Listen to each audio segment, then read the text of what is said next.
François Rabelais adalah seorang penulis atau sastrawan Prancis yang terkenal pada abad ke-16. Dia dilahirkan pada tahun 1494 di Poitou, Prancis. Dia adalah anak dari seorang pengacara yang bernama Antoine Rabelais. Antoine menginginkan Rabelais untuk meniti karir di bidang keagamaan. Rabelais pun menuruti permintaan ayahnya. Selama menjalani pendidikan keagamaan di berbagai tempat, Rabelais banyak mengikuti diskusi-diskusi atau kegiatan yang berbau humanisme. Setelah cukup lama menempuh pendidikan di bidang keagamaan, Rabelais keluar dari Ordo Benediktin dan mengikuti kuliah kedokteran di Universitas Montpellier. Setelah lulus, dia diberi amanah untuk memberi kuliah dari naskah Yunani kuno Hippocrates. Sembari menjalankan profesinya sebagai dokter, Rabelais menulis tulisan-tulisan yang bertemakan humanisme. Pada akhirnya, ia dapat menerbitkan bukunya yang berjudul Pantagruel, berisi tentang humanisme dan kritikan terhadap kehidupan keagamaan di masa itu. Tak lama, 2 tahun kemudian, Rabelais menerbitkan buku keduanya, yaitu Gargantua, yang juga berisi kritikan yang lebih tajam terhadap kehidupan beragama yang fanatik dari para rohaniawan. Berkat karya Gargantuanya, nama Rabelais semakin dikenal di kalangan pejabat kerajaan Prancis. Karya tersebut yang akan saya bahas pada video kali ini. Saya hanya akan menjelaskan bab 1 hingga bab 4 saja. Hal ini disebabkan oleh banyaknya bab yang termuat di dalam karyanya dan karena terbatasnya waktu. Pada bab 1, Rabelais menjelaskan tentang asal-usul dari Gargantua.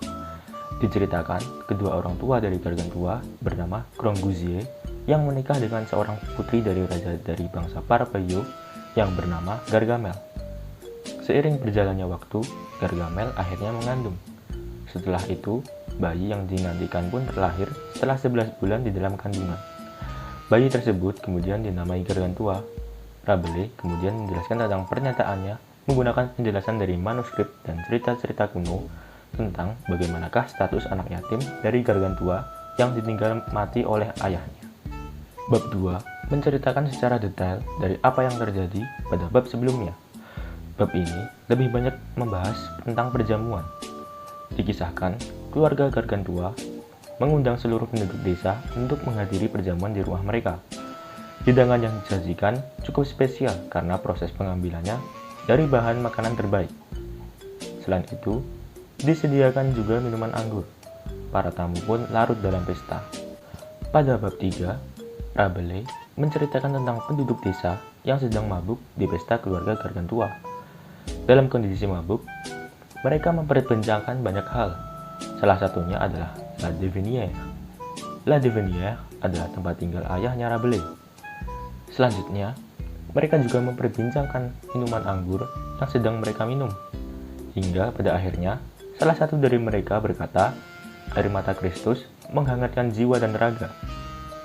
Kalimat tersebut dapat dimaknai sebagai pesan dari Rabelais yang mendorong orang-orang untuk membaca Alkitab tanpa campur tangan gereja, tetapi hal itu dilarang oleh gereja.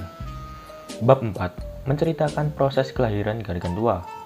Pada saat berpesta, ibu Gargantua yang sedang hamil akhirnya akan melahirkan. Disebabkan oleh makan yang terlalu banyak, Gargantua tidak bisa dilahirkan secara normal. Akhirnya, Gargantua berhasil dilahirkan melalui telinga.